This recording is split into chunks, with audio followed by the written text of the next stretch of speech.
ससुरा से आजो ना दोबारा सुन रनिया गे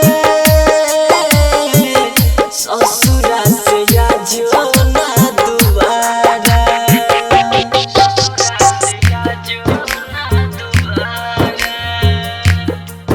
सुन रनिया गे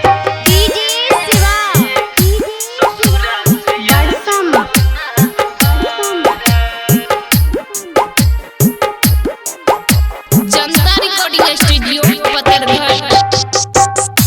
देखी के लोगवा सब मारे छके ताना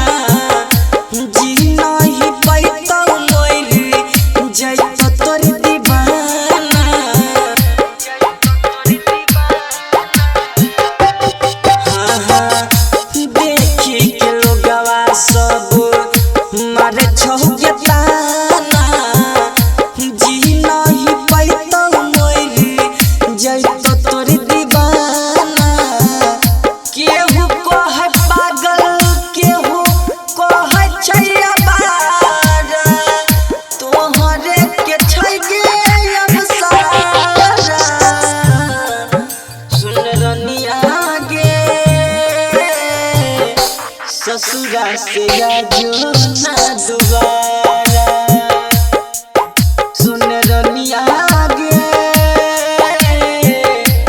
पागल कहै छै जग सारा